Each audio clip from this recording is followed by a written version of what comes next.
नमस्कार दोस्तों, कैसे हैं आप सब। मैं उम्मीद करता हूँ आप बहुत ही अच्छे होंगे। चलिए सर, स्टॉक मार्केट के बारे में इंटरेस्टिंग स्टडी और डिस्कस करते हैं। थोड़ा हम अपने बारे में इंट्रोडक्शन दे दें सर।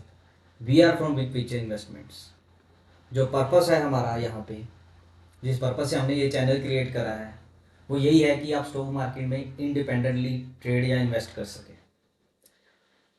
इसमें हम जो कंसेप्ट आपके लिए ले आए हैं उसके थ्रू हम देखेंगे कि कैसे एक छोटी कैपिटल को आप, जैसे नाम से क्लियर है बिग पिक्चर इन्वेस्टमेंट, एक बिग पिक्चर से आप देख छोटी कैपिटल को कैसे लार्ज स्केल पे एक हाई रिटर्न पे हम लेके जाएंगे through the concept of active money management and portfolio compounding portfolio.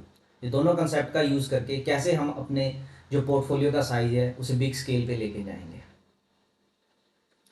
देखिए सर, जो हमारी जितनी भी स्टडी यहाँ पे रहेगी वो प्रैक्टिकली बेस्ड रहेगी, जिसमें काफ़ी कुछ लर्निंग के लिए आपको मिलेगा।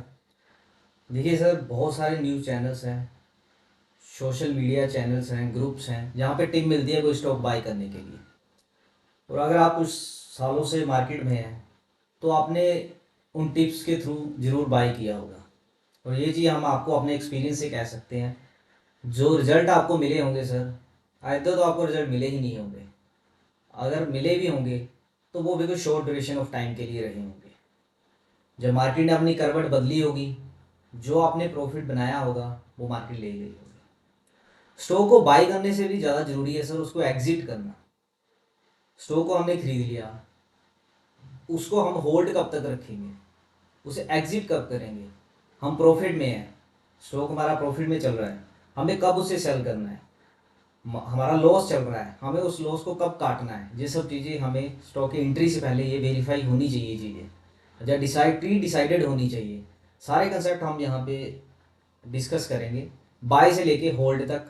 देन उस स्टॉक को सेल कब करना है, ये सारी चीज़ें हम वन बाय वन आपके साथ डिस्कस करेंगे। अगर आप ये तीनों चीज़ें कर सकते हैं सर, तो आप इंडिपेंडेंटली स्टॉक मार्केट में ट्रेड कर सकते हैं। और एक अगर आप वर्किंग प्रोफेशनल्स हैं तो second source of income market से कंसिस्टेंटली जनरेट कर सकते हैं। सर देखिए, बिग पिक्चर इन्वेस्टमेंट चैनल से पर्पस यही है कि आप लोग एक second source of income market से जनरेट कर पाएँ, as a working professional, as a self employed. जो कंसेप्ट हम डिलीवर करेंगे यहाँ पे, उन कंसेप्ट को लर्न करके डेली आपको सर देखिए मार्केट को देखने की जरूरत नहीं है। जो कंसेप्ट हम आपके लिए ले आए हैं, ऐसे कंसेप्ट लाए हैं जो आप वीकेंड पे थोड़ा टाइम निकाल के आप अपने चार्ट्स देखेंगे और वहाँ से आप अपना सेल्फ डिसीजन लेंगे कि अभी आपको कौन से ट्रेड में अपने पैसे इन्वेस्ट करने हैं या नहीं करने हैं। वीकेंड पे आप एनालिसिस करें। हमारी भी ये कोशिश रहेगी कि वीकेंड बाय वीकेंड बेसिस आपके लिए एक एनालिसिस, मार्केट एनालिसिस वीडियो लेके आएँ, जिससे हम एक मार्केट का पाथ भी वीकेंड शुरू होने से पहले पता एक गैस करें कि ऐसा पाथ मार्केट फॉलो कर सकती है, या करंट सिनेरियो कैसा है। ज़्यादा सुटेबल वर्ड है कि करंट सिनेरियो कैसा है, मार्केट अभी कैसा बिहेव कर सकती है। ये सब चीज़ें हम डिस्कस करेंगे। देखो सर, जो मेथडोलॉजी है हमारी, जो हम लेके आए हैं यहाँ पे, when and where to invest. देखिए सर, सोशल मीडिया ग्रुप पे हमें टिप मिल रही है कि हम ये स्टॉक को बाय कर लें, मार्केट अभी करेक्ट कर रही है, टॉप से स्टॉक 40% डाउन आ गया, अभी उस स्टॉक को खरीदना चाहिए, फंडामेंटल्स बहुत अच्छे हैं, कंपनी का बिजनेस बहुत अच्छा है। बट सर यकीन मानिए, आगे हम एग्जाम्पल देखेंगे, उससे ज़्यादा हमें बेनिफिट नहीं होने वाला। नियर अबाउट, अगर हम बात करें स्टॉक एक्सचेंज की अपने, नियर अबाउट 2000 से ज़्यादा स्टॉक्स हैं जो यहाँ पे लिस्टेड है। देखिए sir, market van and wave trade का यहाँ पे ये कंसेप्ट है कि मार्केट जो है एक सर साइकिल में काम करती है। जब मार्केट करेक्शन में जाती है, उसके बाद जब मार्केट अपना बुल रन स्टार्ट करती है, तो 2000 स्टॉक, सपोज एक्सचेंज के 2000 स्टॉक हैं, वो 2000 के दो स्टॉक मार्केट के साथ पार्टिसिपेट नहीं करते उस ट्रेंड में, अप ट्रेंड में। उसमें चुनिंदा स्टॉक्स होते हैं जो उस बुल रन में पार्टिसिपेट करते हैं और हाई रिटर्न जनरेट करते हैं। तो हमारी लर्निंग यही रहेगी कि हम कैसे उस स्टॉक के बारे में पता करें, देन उसको राइड करें, देन राइट टाइम पे उसे एग्जिट भी करें। ये सब चीज़ें हम देखेंगे। फिर सर एक बहुत ही इंपॉर्टेंट कंसेप्ट है जो हम लेके आए हैं यहाँ पे, वो है एक्टिव मनी मैनेजमेंट। एक्टिवली हम देखेंगे सर करेक्शन से पहले और करेक्शन के बाद एक्टिवली हम कैसे अपनी मनी को मैनेज करेंगे। एंड अपॉर्चुनिटी कॉस्ट, कौन से स्टॉक में हमें रहना है, कौन से स्टॉक को हमें होल्ड करना है, उस कौन से स्टॉक्स की कैपिटल हमें कहाँ पे लगा, कौन से अदर स्टॉक में लगानी है, ये सारी चीज़ें हम सब देखेंगे। देन हम देखेंगे कंपाउंडिंग पोर्टफोलियो, कैसे सर आप करेक्शन के दौरान विद द सेम कैपिटल जो आपने करेक्शन शुरू होने से पहले जो आपके पास कैश आया था, विद उस कैश से किसी पर्टिकुलर स्टॉक्स में कैसे आप अपना साइज जो है पोर्टफोलियो का इंक्रीज कर सकते हैं। देन रिस्क मैनेज सुप्रीम है सर। चाहे आप किसी भी स्केल पे, किसी भी टाइम फ्रेम पे काम करते हो, shorter time frame, larger time frame, risk management बहुत ज़रूरी है सर।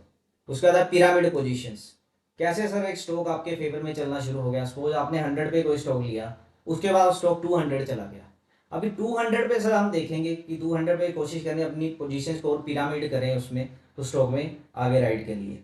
वहाँ पे सर जब वो 200 पे स्टॉक जाएगा, उसका प्राइस एक्शन का बिहेवियर देख के हम डिसाइड करेंगे कि फर्दर अप मूव यहाँ से स्टार्ट होने वाला है या नहीं। ये सब चीज़ें हम सीखेंगे। द इंडिपेंडेंट इन्वेस्टर, देखिए सर अब तक स्टॉक मार्केट में आपने सीखा होगा buy, hold and sell, but इसके अलावा भी सर स्टॉक मार्केट में एक चीज़ है जो जनरली ज़्यादातर लोग नहीं कर पाते, वो है सर स्टॉक मार्केट से बाहर रहना। स्टॉक मार्केट में कुछ ऐसी कंडीशंस भी बन जाती है सर कुछ टाइम के लिए, जिसमें हमें स्टॉक मार्केट में नहीं रहना होता, वहाँ से बाहर जाना होता है, क्योंकि कोई कंफर्म ट्रेंड नहीं होता वहाँ पे। वही सब चीज़ें हम डिस्कस करेंगे सर आगे फर्दर। चलिए आगे स्लाइड पे चलते हैं। हमारा मेन यही रहेगा, ये सब चीज़ें हम आपको सिखा सकें, वन बाय वन डिस्कस करें और इसकी लर्निंग आपको आ सके। अगर लर्निंग आ जाती है सर, डेफिनेटली आप एक इंडिपेंडेंट ट्रेडर या इन्वेस्टर बन जाएंगे, आपको किसी से कोई टिप की जरूरत नहीं पड़ेगी। और हमारी कोशिश रहेगी हम आपको इतना कैपेबल बना दें कि आप अपने डिसीजन, सेल्फ डिसीजन ले सके मार्केट में। चलिए सर अभी देखते हैं कि अभी निफ्टी में क्या हो रहा था। देखो अक्टूबर 2024 से निफ्टी लगभग 17 to 18% डाउन चला गया। तो मार्केट का जो ट्रेंड था उसमें सर देखिए lower high lower low, lower high lower low, low high lower market बनाई जाएगी। बट हम क्या कर रहे हैं सर, किसी न्यूज़ चैनल पे हमें टिप मिल गई कि यहाँ पे बॉटम बन गया निफ्टी का, यहाँ बाय कर लीजिए।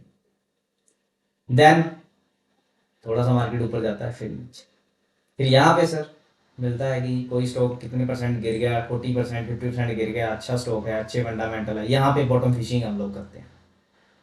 फिर मार्केट थोड़ा सा ऊपर जाती है, फिर नीचे। अब ट्रेंड देखिए ना सर, लो हाई लोअर लो बनाते हुए नीचे आ रही है निफ्टी। ट्रेंड तो डाउन है सर, यहाँ पे हमें तो अब करना ही नहीं था किसी भी कंडीशन में, चाहे स्टॉक नीचे गिर रहा है। आगे जाके हम आपको ये भी दिखाएंगे कि 40% अगर कोई स्टॉक गिर गया, उसे गिरते हुए 40% स्टॉक को बॉटम पे नहीं लेने की कोशिश करनी है, हमें उसका वेट करना है, एक ट्रेंड डिफाइन है उसमें, फिर उसमें हम अपनी एंट्री बनाएंगे। सो सर यहाँ पे हमें जो करना था दोस्तों, वो करना था यहाँ पे सेलिंग, सेलिंग अपॉर्चुनिटी देखनी थी हमें यहाँ पे। देखिए क्लियर डाउन ट्रेंड है, देखिए क्लियर डाउन ट्रेंड है, मार्केट नीचे की तरफ जा रही है। मूव देखिए सर नीचे के लिए कितने शार्प आ रहा है, हमें यहाँ पे सेलिंग अपॉर्चुनिटी देखनी थी। चलिए सर हम लोग तो अक्टूबर से यहाँ पे बॉटम फिशिंग कर रहे थे, फ्यूचर्स कर रहे थे, ऑप्शन कर रहे थे, लॉन्ग भी कर रहे थे, सेल भी कर रहे थे, शॉर्ट भी कर रहे थे, सब कर रहे थे, मतलब क्लियर डायरेक्शन, बट भी हमें यहाँ पे शॉर्ट ही करना था। ज़्यादातर जो टिप्स हमें जहाँ मिल रही थी वो यही मिल रही थी कि हम स्टॉक्स को यहाँ पे बॉटम फिशिंग करें, क्योंकि मार्केट एक्सपोर्ट के पास है, पर्टिकुलर स्टॉक्स हैं, वहाँ से हमें यहाँ पे अपनी पोजीशन क्रिएट करें पर्टिकुलर स्टॉक में जो स्ट्रॉन्ग स्टॉक्स रहे थे पिछली मार्केट में, पिछले बुल रन में। बट देखिए सर बिग प्लेयर्स क्या कर रहे थे, देखिए गोल्ड, हम लोग निफ्टी में अपनी पोजीशन क्रिएट कर रहे हैं, बॉटम फिशिंग कर रहे हैं, बट बिग प्लेयर्स देखिए क्या कर रहे हैं। ये अक्टूबर है, देखिए सर अक्टूबर में गोल्ड ब्रेकआउट कर रहे हैं, उसके बाद सेकंड कंसोलिडेशन में जाता है, नहीं देखिए सर ब्रेक मूव देखिए आप 33% अप चला गया अक्टूबर से। बिग प्लेयर्स यहाँ थे सर, जहाँ अपना पैसा इन्वेस्ट करके यहाँ राइड कर रहे थे ये ट्रेंड को, बट हम लोग निफ्टी में ही फंसे हुए थे। तो देखिए सर कैसे कैसे बिग प्लेयर्स हैं जो अपनी पोजीशन चेंज करते हैं स्टॉक मार्केट से, वो बाहर रह के इधर आए गोल्ड में पैसा बनाए। बट अभी गोल्ड फ्रेश बाइंग के लिए सही नहीं लगा। ये जो मूव है ना सर, अगर आपने कहीं से पास प्राइस एक्शन सीख रखा हो, तो ये जो मूव है ना, ये मूव कुछ कह रहा है, ये मूव कुछ कह रहा है। चलिए आगे जाके हम डिस्कस करेंगे इसके बारे में, क्या डिस्कशन है आगे लास्ट में डिस्कस करते हैं स्लाइड में। चलिए सर अगली स्लाइड में हम डिस्कस करते हैं करेक्शंस के बारे में डिस्कस करते हैं। 2020 में बहुत सारे लोग शेयर मार्केट से जुड़े थे, इसलिए हम थोड़ा पीछे जाके इसको डिस्कस करना चाहते हैं करेक्शंस को, कि क्या क्या मार्केट में जनरली देखिए सर। अभी हम करेक्शन डिस्कस करेंगे। मार्केट कुछ सालों के बाद करेक्ट होती है सर। ड्यूरिंग करेक्शन में अगर के जो आपके लॉन्गर टर्म पोर्टफोलियोज हैं वो कैसे इफेक्ट होते हैं, ये सब चीज़ें हम देखेंगे। 2008 में 60% मार्केट डाउन चले गए सर, 60%। देन 2012 में 30% डाउन चली गई। 2016 में 26% डाउन चली गई। आगे 2020 में तो हमें पता ही है सर, कोविड वाला फोन। देन सर ये रशिया यूक्रेन बार, ये देखिए यहाँ पे भी डाउन जाता है, 18 to 19% डाउन चला गया। देन ये तो अभी करंट का सिनेरियो सर, मार्केट अभी 18% डाउन है, 17-18% डाउन यहाँ पे भी चली गई। सो सर आप ये देखिए कि जो शेयर मार्केट में है ना सर, हम लोग कहते हैं हम लोग लॉन्गर टर्म में इन्वेस्ट करके रखेंगे, स्टॉक्स में पोजीशन आएगा, पर आप देखिए कुछ सालों के बाद यहाँ पे करेक्शंस आ रही है। उस करेक्शन के दौरान आपके जो स्टॉक्स हैं, स्ट्रॉन्ग स्टॉक्स की भी हम डिस्कस करेंगे आगे, कैसे वो फॉल करते हैं, कैसा वो बिहेवियर उसके बाद उनका बनता है बुल मार्केट जब नेक्स्ट स्टार्ट होती है। देखिए सर हर सालों बाद कुछ साल बाद मार्केट करेक्ट करती है, तो हमें ये जो करेक्शन है ना सर, इसका हमें बेनिफिट लेना है। ये चीज़ें देखेंगे हम कि कैसे बेनिफिट लेना है। अगर हम इसका बेनिफिट ले सकते हैं तो बहुत ही अच्छा रहेगा। और कंसेप्ट हम आपके लिए लाए हैं, हम बताएंगे सर कैसे आपको यहाँ पे बेनिफिट्स लेना है with the same capital, same invested capital के साथ। सो सर मेन जो मुद्दा है इन करेक्शन को आपको दिखाने का यही है कि हमें स्टॉक मार्केट में लॉन्गर टर्म की जो हम बात करते हैं ना, ये स्टॉक्स इतने साल में होल्ड करके रखूँगा, वो सर नहीं करना। और ना ही फेवरेट स्टॉक्स बनाने हैं, वो हम बताएंगे आगे फेवरेट स्टॉक क्यों नहीं बनाने हैं अपने। हमें टाइमली करना है, मार्केट को देखना है, समझना है। जब मार्केट आउट का सिग्नल देगी हमें आउट होना है सर अपनी कैपिटल के साथ। देन फिर मार्केट मौका देगी, फिर हमें आना है। ये सारी चीज़ें हम डिस्कस करेंगे और आपको सिखाएंगे भी ये कैसे हो सकता है। चलिए सर अभी एक एग्जांपल लेते हैं, 2008 की लूँगा मैं एग्जांपल। 2008 में रिलायंस की एग्जांपल लेते हैं, बहुत स्ट्रॉन्ग स्टॉक है इंडिया का। रिलायंस सर 2008 के फॉल में 70% डाउन चला गया अपने टॉप से। जो यहाँ पे आपकी जो अमाउंट थी कैपिटल की, वो यहाँ से 70% डाउन चली गई। सेकंड एग्जांपल लेते हैं, दो एग्जांपल यहाँ पे लेंगे और आपसे डिस्कस करेंगे कि कौन से स्टॉक में हमें जाना चाहिए और हमें होल्ड क्यों नहीं करना चाहिए। करेक्शन से पहले हमें क्यों आउट होना चाहिए मार्केट में। सेकंड है सर HDFC बैंक, बहुत स्ट्रॉन्ग स्टॉक है, प्राइवेट बैंक का मेन स्टॉक है ये। 56% डाउन चला गया सर 2008 में, सेम टाइम पे दोनों स्टॉक। अभी इनका हम समझते हैं, दोनों स्टॉक को कंपेयर करते हैं कि क्या हुआ उसके बाद। पहला पॉइंट है सर, देखिए अगर आप होल्ड करेंगे HDFC बैंक को, उस समय होल्ड किया होगा आपने, तो सर एक चीज़ तो आप तो एक तो लॉस में थे अपने इसमें HDFC बैंक में। दूसरी चीज़ सर, लॉस में तो थे, उसके बाद आप कंपाउंड भी नहीं कर पा रहे अपने पोर्टफोलियो। एक एग्जाम्पल के थ्रू समझते हैं सर। सपोज आपके पास 1000 शेयर थे HDFC बैंक के, नियर स्टॉक टॉप बनाया सर इसने 182। लेट से हमने इसको 170 पे बेच दिया। अब आप में से बहुत सारे बंदे हैं जो कहेंगे जी कि हम बॉटम पे खरीद नहीं सकते, टॉप पे बेच नहीं सकते। बिल्कुल सर मैं एग्री हूँ, पीछे जाके चार्ट पे आप बता रहे हो, बिल्कुल सर मैं एग्री हूँ, पीछे जाके चार्ट पे बताना बहुत आसान है। बट सर जब ये स्टॉक नीचे से 170 आया होगा ना सर, 170 के आसपास स्टॉक ने कुछ अपने साइन प्राइस एक्शन के दिखाए होंगे, जहाँ पे इसने दिखाया होगा भी हाँ भी ये स्टॉक जो है ये अभी थक गया है बुल रन के बाद, अभी फर्दर इसमें ज़्यादा बड़ा मूव आने की जो प्रोबेबिलिटी है वो बहुत कम है। वो प्राइस एक्शन बिहेवियर ऐसा बन जाता है, उसको हम स्टडी करेंगे सर, देखेंगे हम कि क्या क्या चीज़ें वहाँ देखी जाती है, वन बाय वन देखेंगे, हम सारी चीज़ें आपके साथ डिस्कस करेंगे। तो सर अगर आप उस समय ये जो अपनी इन्वेस्टमेंट है उसको 170 पे आपने बेच दिया, तो आपके पास हमें जो कैश बन गई ना सर, 1,70,000 रुपये आपके पास कैश बन गई। ये आपके पास अभी कैश आपके पास सेफ हो गई। और अगर वहाँ से 56% गिरने का अगर आपने उसे होल्ड किया, तो सर स्टॉक का लो बना उस टाइम वो 77 का बना, 77 रुपीज़। तो आपकी कैपिटल अगर आप सर होल्ड करके रखते इसे, तो आप देखिए आपकी इन्वेस्टमेंट की वैल्यू 77,000 बन जाती है उस समय। अगर हमारे रूल्स आप फॉलो करोगे तो हम कहेंगे आपको ये करना है सर, आपके पास ये होल्ड करके रखनी है, इन्वेस्ट अगर करनी है, ये सब हम बताएंगे। अगर आप होल्ड करते हो, एक तो आप लॉस में है, दूसरा सर आप ये जो पैसा है ना उसको कहीं लगा भी नहीं सकते, आपकी हिम्मत ही नहीं पड़ेगी। 56% HDFC डाउन चला गया, आपके पैसे यहाँ पे जो आपका पोर्टफोलियो जितने भी आपने खरीदा होगा, जब इतना आपने जब देखा होगा इसे बढ़ते हुए, उसके बाद ये 56% डाउन गया होगा, आपकी हिम्मत ही नहीं बढ़ेगी इसे बेचने, तो ना ही आप बेच पाओगे। चलिए अब आगे देखते हैं फिर क्या हुआ। उसके बाद सर हमने, अब देखेंगे हम इसे सर इन्वेस्ट कैसे करेंगे। हमने 170 पे बेचा, हमारे पास इतना कैश था। अभी हमें सर अगेन बाय अपॉर्चुनिटी जो हम देख रहे हैं HDFC बैंक में, देखिए सर इसमें 77 का बॉटम बनाया, अभी हम इसे परचेज करेंगे नियर 90 के आसपास। देखिए सर लो इसमें आया 77, जब ये मार्केट गिर रही होगी, ये स्टॉक गिर रहा होगा, तो सर आप भी कह रहे होंगे कि 77 पे नहीं खरीदे, बिल्कुल सर मैं एग्री हूँ 77 नहीं खरीदे, बट सर एक चीज़ देखिए आप, जब ये स्टॉक गिर रहा होगा ना 77 के आसपास, अगर ये स्टॉक घूमा है, जरूर यहाँ पे प्रीवियस कोई डिमांड एरिया जरूर रहा हो, ऐसे स्टॉक नहीं यहाँ से रिकवरी नहीं कर सकता, यहाँ प्रीवियस डिमांड एरिया जरूर कोई ना कोई रहा होगा, यहाँ पे भी प्राइस एक्शन इसने स्टॉक ने बनाए होंगे। हमें बॉटम पे खरीदना नहीं है सर, मैं तो 77 की बात ही नहीं करता आपसे। समवेयर स्टॉक स्टॉक यहाँ से गिर रहा है, नीचे गिरता चला जा रहा है, यहाँ पे प्रीवियस हमें कोई डिमांड एरिया बन गया, स्टॉक आया यहाँ 77 के आसपास इसने कोई प्राइस एक्शन बनाया, फिर ऊपर गया, फिर यहाँ कुछ सर ये 90 के आसपास कोई प्राइस एक्शन हमें दिखाएगा, देन हम फिर इसमें घुसेंगे।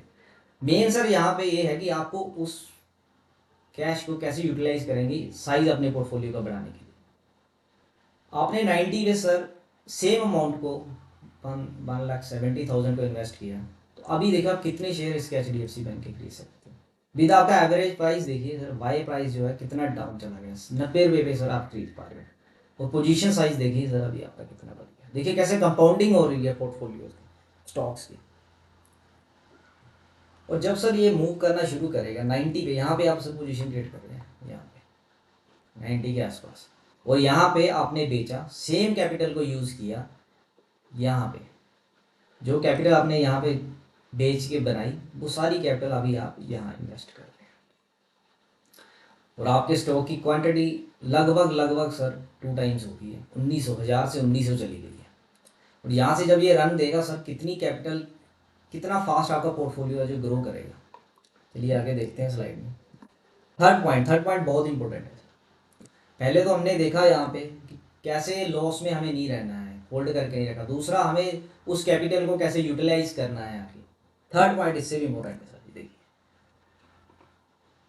देखिए सर, अब एक तो हम वहाँ पे लॉस में हैं, दूसरा हम अगर होल्ड करके रखते हैं तो और क्या, हमें देखिए क्या नुकसान हो सकता है।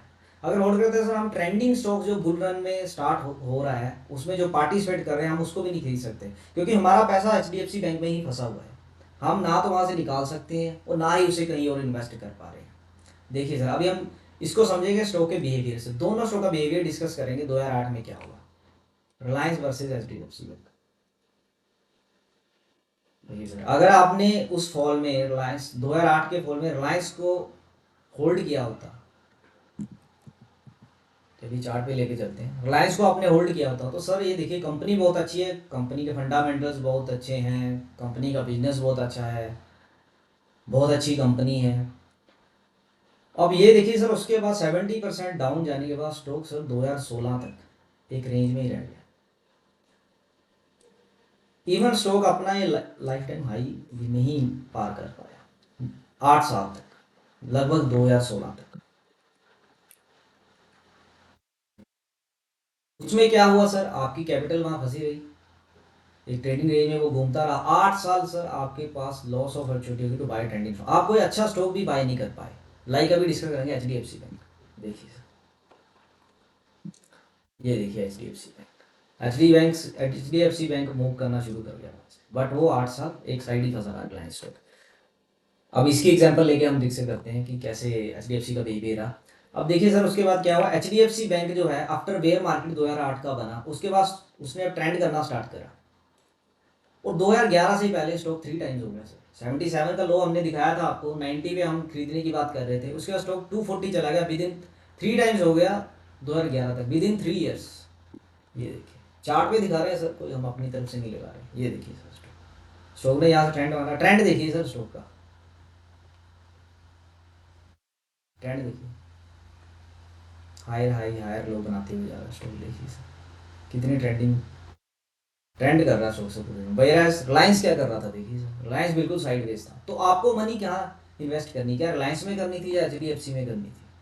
वो तो सर बाद की बात है। पहले आपको मेन हमारा ये है कि आपको करेक्शन से पहले निकलना है मार्केट से अपना पैसा लेके, उसके बाद ही आप ये डिसाइड करोगे आपको रिलायंस लेना है या HDFC लेने हैं। क्या कंसेप्ट रहेंगे, कैसे हम निकलेंगे, कैसे हम स्टॉक को बाय क्राइटेरिया में लाएंगे, सारी चीज़ें सर हम डिस्कस करेंगे वन बाय वन। देखिए सर, सो उसके बाद देखिए सर, अगर रिलायंस की जो इन्वेस्टमेंट अमाउंट थी, अब यहाँ पे देखिए सर हम कैसे इसको इन्वेस्टमेंट को कैसे हम कंपाउंड कर सकते हैं बेटर वे से। जो रिलायंस की सर हमारी कैपिटल थी, इन्वेस्टमेंट थी, हमने देख लिया जी इन्वेस्टमेंट कैपिटल की रिलायंस की और HDFC की हमने सेल कर दिया, जो हमारा पोर्टफोलियो का साइज था, जो कैश थी हमने अपने पास रखी। अब हमने मार्केट 2008 में जब गिरा, उसके बाद मार्केट ने घूमना शुरू किया, तो हमें सर वहाँ पे प्राइस एक्शन बिहेवियर हमने देख लिया कि रिलायंस वीक दिख रहा है वहाँ पे, और HDFC का ट्रेंड करना शुरू करा गया। तो हमें क्यों ना सर हम ये रिलायंस की जो इन्वेस्टमेंट का पैसा है वो इधर ले आए HDFC में। तो साइज देखिए पोर्टफोलियो का कितना बढ़ गया सर। यहाँ पे सर हम अपनी लर्निंग, आपके लिए यही लर्निंग लेके आएंगे, यहाँ लेके आए हैं कि HDFC बैंक में किस तरह से हम यहाँ रिलायंस की भी जो कैपिटल है और जो HDFC का है कंबाइंड हम करके एक पोर्टफोलियो कैसे जनरेट करेंगे और कैसे ट्रेंड को राइड करेंगे। ये सारी चीज़ें हम डिस्कस करेंगे सर आपके साथ। आप देखिए सर कैसे हम ऐसे एक्टिवली मैनेज करके अपने पोर्टफोलियो का साइज बढ़ा सकते हैं और फाइनेंशियल फ्रीडम की तरह नेक्स्ट स्टेप अपना बढ़ा सकते हैं। प्रैक्टिकली आप देखिए सर, इस वीडियो को फिर पीछे जाके देखिए, समझने की कोशिश करना सर। बट मेन सर यही है कि हमने अपने जो हम कहते हैं ना सर, हम फेवरेट स्टॉक्स हैं मेरे, मैं ये स्टॉक होल्ड करूंगा। देखिए सर दोनों बहुत स्ट्रॉन्ग स्टॉक्स थे, पर मार्केट ने जब करबट ली, HDFC चला, रिलायंस नहीं चला। हमें ये सब चीज़ें देखनी है, लर्न करनी है, करेक्शन से पहले निकलना है मार्केट से, और जब मार्केट बुल रन स्टार्ट करेगी तो हमें फिर से मार्केट में इन्वेस्ट करना है विद द सिलेक्टेड स्टॉक्स जो उस साइकिल में मार्केट के उस ट्रेंडिंग साइकिल को में पार्टिसिपेट करेंगे। ये सारी चीज़ें हम डिस्कस करेंगे सर आपके साथ। चलिए सर आगे फर्दर चलते हैं करेक्शंस में। देखिए 2016 की करेक्शन, ये सारी करेक्शन हम इसलिए दिखा रहे हैं सर आप समझ सके कि कैसे हम स्टॉक्स को होल्ड नहीं करना है, हमने अपने फेवरेट स्टॉक्स नहीं बनाने हैं। 2016 में आइशियन मोटर रॉयल इनफील्ड इसका एक प्रोडक्ट है, ये सब 30% डाउन चला है। कंपनी बहुत अच्छी है, बिजनेस बहुत अच्छा है,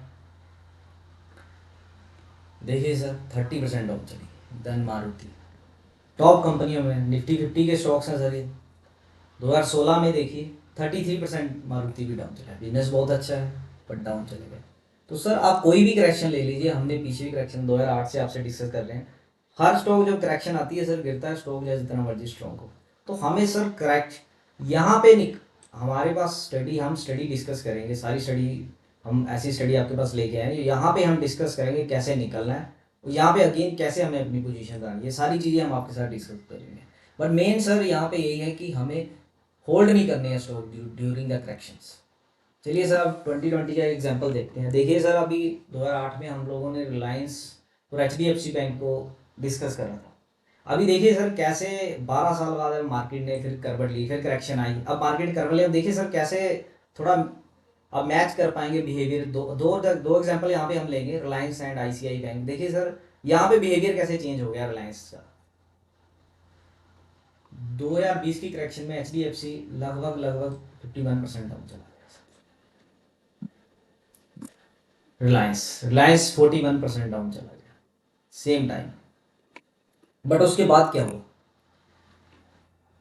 चलिए सर अब दोनों का जो बिहेवियर है, पैटर्न है, वो हम डिस्कस करते हैं क्या हुआ। ICICI और रिलायंस स्टॉक दोनों फॉल करे 2020 में। जब बुल रन स्टार्ट हुआ ना सर, तो ICICI बैंक एक रेंज में रह गया नवंबर 2020 तक। ये देखिए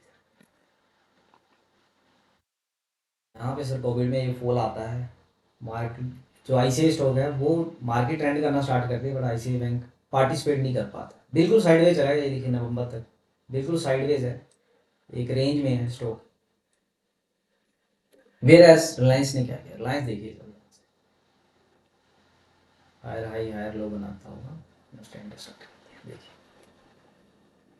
देखिए सर, तो यहाँ से लगभग 150% स्टॉक जो है इंक्रीज कर गया with the same time period. तो हमें सर पहली चीज करेक्शन में एक तो हमें होल्डिंग करना है स्टॉक में। दूसरा सर उसके बाद देखिए आप फेवरेट स्टॉक्स नहीं बनाने हैं, आप इसका स्टॉक्स का बिहेवियर हम लोग रीड करेंगे, कौन से स्टॉक में हमें अपनी एंट्री करनी है और किस बिहाफ पे करनी है, सारी चीज़ें हम लेके आएंगे। बट सर अभी आप ये समझने की कोशिश करिए कि कौन से स्टॉक में हमें घुसना है और जो हमारे पास पैसा हमने बिफोर करेक्शन सेव करा है उसको कैसे यूटिलाइज करना है अपने पोर्टफोलियो को कंपाउंड करने के लिए। यहाँ पे देखिए सर स्टॉक कैसे मूव चल कर गया।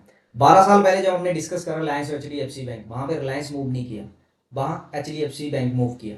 बट यहाँ पे क्या हुआ 2020 के बाद रिलायंस मूव किया, ICICI बैंक साइडवेज चला गया कुछ टाइम पीरियड के लिए। तो सर देखिए कैसे बिहेवियर स्टॉक का चेंज हो रहा है। स्टॉक बहुत अच्छे हैं बट 2008 के बाद बैंक ने करा, HDFC बैंक ने पार्टिसिपेट करा रन में, अब यहाँ पे रिलायंस ने करा। देखिए सर बिहेवियर कैसे शिफ्ट हो रहा है, ये सब चीज़ें हम पढ़ेंगे, कैसे स्टॉक को किस यहाँ पे क्राइटेरिया लगाएंगे हम, कौन सा बिहेवियर उसका प्राइस एक्शन देखेंगे, इंडिकेटर्स लगाएंगे उस पर, RSI देखेंगे उस पर कैसे बिहेव करती है, कैसे मोमेंटम वहाँ पे क्रिएट होता है, ये सारी चीज़ें हम डिस्कस करेंगे। बट पहले जानना जरूरी है सर कि हमें पहले होल्ड नहीं करना है, फेवरेट स्टॉक्स नहीं बनाने हैं अपने, हमें मार्केट के साथ चलना है सर। मार्केट में हम आए हैं सिर्फ पैसा बनाने के लिए, तो हमें मार्केट के साथ चलना है, मार्केट को समझना है, उसके ब्याह पे हमें अपने डिसीजन लेने हैं। और सबसे जरूरी है सर सेल्फ डिसीजन लेने हैं। बाई करने के लिए तो बहुत बता देते हैं, टिप्स देते हैं, बट सर जब पोजीशन हमारे ऑपोजिट जानी शुरू होती है ना सर, ज़्यादातर हम लोग होल्ड करके बैठ जाते हैं। और जब वो स्टॉक गिरना शुरू करता है ना सर,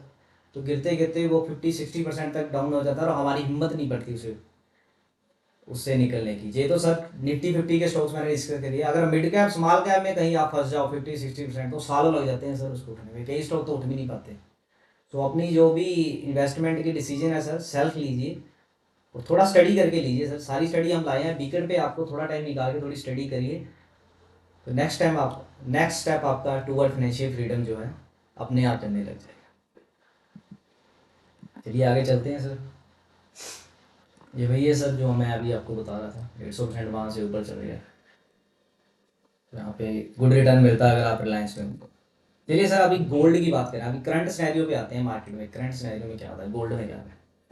चलिए सर बिग प्लेयर तो यहाँ चला घुसा, अभी यहाँ से राइड के लिए, बट ये जो है ना सर प्राइस एक्शन, ये प्राइस एक्शन थोड़ा कंसर्निंग है। एक चीज़ हम कह सकते हैं सर, ऐसा लग रहा है कि टॉप इसमें बन गया है, बट सर हमें टॉप या बॉटम नहीं पकड़ना है। टॉप या बॉटम में नहीं पकड़ना हमें, ये राइड है ना जो राइड करना है हमें, ट्रेंड को राइड करना, हम आपको बताएंगे सर कैसे करना है। एक चीज़ हम सर यहाँ पे श्योरली कह सकते हैं कि अभी अगर आप सोच रहे हो कि हमें गोल्ड में इन्वेस्ट करें, तो बिल्कुल नहीं सर, अभी गोल्ड इन्वेस्टमेंट के लायक है ही नहीं। अभी अगर आपकी पोजीशन भी है गोल्ड में, तो आपको उसे टाइट स्टॉप लॉस के साथ ट्रेल करना चाहिए, अदरवाइज आपको बुक कर लेना चाहिए सर। प्रॉफिट जो भी प्रॉफिट है आपका, ये जो प्राइस एक्शन है सर हम आगे जाके वीडियो में डिस्कस करेंगे, ब्रीफली डिस्कस करेंगे प्राइस एक्शन को। ये जो प्राइस एक्शन है सर ये कंसर्निंग प्राइस एक्शन है। इतने मूव के बाद ये जो प्राइस एक्शन है ये सर थोड़ा कंसर्निंग है यहाँ पे। चलिए आगे देखते हैं, निफ्टी देखते हैं सर। निफ्टी देखिए सर क्या कर, निफ्टी का सर जो अभी करंट सिनेरियो हमें लग रहा है वो ऐसा लग रहा है कि निफ्टी ने बॉटम बना दिया है। निफ्टी यहाँ से नेक्स्ट स्टेप लेने के लिए अभी तैयार है। तो आपको यहाँ पे अपनी कैपिटल, अगर आपने सर यहाँ पे सेल करा होगा और अदरवाइज आपके पास फेयर कैपिटल होगी, तो अभी आपको इन्वेस्टिंग अपॉर्चुनिटीज़ यहाँ पे देखनी चाहिए। कौन से स्टॉक है, कौन से ट्रेंडिंग जाएंगे, थोड़ा सा देखिएगा आप। जो हमने एग्जांपल आपके साथ शेयर करी है उन एग्जांपल से देखिए कुछ ऐसा बिहेवियर स्टॉक्स में बन रहा है, हम लोग जरूर डिस्कस करेंगे। हमारी आगे यही कोशिश रहेगी कि हम वीकेंड पे अपना एनालिसिस आपके लिए लेके आ सकें, यहाँ पे हमें मार्केट के मूड का थोड़ा समझ सके कि मार्केट कैसा बिहेव कर सकती है आने वाले वीक में, वो सारी चीज़ें हम डिस्कस करें। यहाँ पे आप सब एक क्लियर चीज़ देखिए, यहाँ पे लोअर हाई लोअर लो बन गया मार्केट। जो मार्केट का ट्रेंड था ना सर यहाँ पे डाउन था, यहाँ पे सब सेलिंग अपॉर्चुनिटी देखनी थी, बट हम उल्टा हम यहाँ बाई कर रहे हैं सर, बहुत गलत। ये सब हम पढ़ाएंगे सर, सब चीज़ें लेके आएंगे आपके लिए। बट ये जो प्राइस एक्शन है सर यहाँ पे थोड़ा चेंजेस है, जहाँ लग रहा है सर कि मार्केट ने अपना बॉटम बना दिया है। चलिए सर, अब जो हम आपके पास वीकेंड में एनालिसिस लेके आए हैं उसमें सारी चीज़ें डिस्कस करेंगे, बट यस हम अभी कह सकते हैं आपको कि आपको अपनी कैपिटल के साथ रेडी रहना चाहिए इन्वेस्टमेंट अपॉर्चुनिटी देखने के लिए। कैसी अपॉर्चुनिटी रहेगी, कैसी अपॉर्चुनिटी मार्केट में बनेगी, वो वीकेंड पे एनालिसिस जो हम लेके आएंगे आपके साथ डिस्कस करते रहेंगे। Okay sir, thank you so much. आज के लिए इतना ही था। आई होप आपने कुछ ना कुछ जरूर लर्न करा होगा सर मार्केट के लिए। जो भी हमारी स्टडी होगी सर हम प्रैक्टिकली लेके आएंगे। जो मेन सर हमारा जो कंसर्न है, जिसके लिए हमने ये चैनल क्रिएट करा आपके लिए लेके आए, मेन है सर आप इंडिपेंडेंटली अपने सर डिसीजन लीजिए स्टॉक स्टॉक को इन्वेस्ट करने के लिए या ट्रेड करने के लिए। देखिए सर, हम घर पे कोई चीज़ लेनी हो, फ़ोन लेना हो, एलईडी टीवी कोई हो और अप्लाइंसेस लेने हो घर के लिए, तो हम लोग क्या करते हैं सर, हम शॉपिंग ऐप्स पे जाते हैं, रेट कंपेयर करते हैं, कहाँ सस्ता मिलेगा हम लोग लेंगे, हम लोग करते हैं जनरली सर ये। बट जब सर इन्वेस्टिंग की बात आती है, किसी मेरे फ्रेंड ने बता दिया कि वो स्टॉक ठीक है, ये ले लो आप, हम लोग ले लेते हैं सर। उसके बाद हमें नहीं पता था कब उसमें एग्जिट करना है, कब तक उसे होल्ड करना है, जब स्टॉक का जाग आ रहा है, उसका ट्रेंड क्या है स्टॉक्स का, बहुत सारी चीज़ें हैं सर, ट्रेंड भी देखेंगे हम, बहुत सारी चीज़ें डिस्कस करेंगे। जो भी एप्लीकेशन होगी प्रैक्टिकल लेके आएंगे सर। आप एप्लीकेशन देखिए सर, उसके बाद खुद ट्राई करना आप चार्ट पे जाके, क्या वो काम कर रही है या नहीं कर रही है आपके लिए, काम कर रही है उसके बाद ही सर आप इन्वेस्टिंग करना। और अगर सर आप इंडिपेंडेंटली स्टॉक इन्वेस्टिंग कर सकते हो तो लाइक ए बिजनेस, ये एक बिजनेस है सर, बिजनेस की तरह आप इसे ट्रीट कर सकते हैं। अगर वर्किंग प्रोफेशनल है इसे as a second source of income करिए ना सर, क्या दिक्कत है। आप समझिए चीज़ों को, थोड़ा टाइम लीजिए, वीकेंड पे थोड़ा टाइम लगाइए, आप खुद अपने डिसीजन ले पाएंगे। चलिए सर, आपका बहुत धन्यवाद, आपने हमें अपना टाइम दिया। बस अब देखिए हमारे पास बहुत सारे कंटेंट है जो हमने अलाइन कर रखे हैं इस चैनल के लिए। जो डिस्कशन जो भी रहेगी प्रैक्टिकल डिस्कशंस रहेगी, जिसको आप प्रैक्टिकली चार्ट पे खुद लगा पाएंगे। पर वो ये जो जितनी भी चीज़ें हैं सर, वो डिपेंड करती है हमें रिस्पॉन्स कैसा मिलता है सर। फीडबैक सही, फीडबैक देखिए सर कैसी फीडबैक हमें मिलती है। आप कमेंट करिए, अगर आपको कुछ गलत लग रहा है वो भी आप कमेंट करिए, कुछ अच्छा लग रहा है वो भी कमेंट करिए, हमें फीडबैक मिले, हमें पता चले कि हम जिस जिस कोशिश के जिसके लिए हमने ये चैनल क्रिएट करा है, आपको सेल्फ डिपेंडेंट बनाने के लिए शेयर मार्केट में, क्या हम उस ट्रैक पे हैं कि नहीं। आप हमें अपने कमेंट दीजिए, हम उससे पढ़ेंगे, देखेंगे और समझने की कोशिश करेंगे, कुछ कमियां हैं उसे भी दूर करेंगे। ठीक है sir, like comment and subscribe please share with your friends. जय हिंद, जय भारत, धन्यवाद।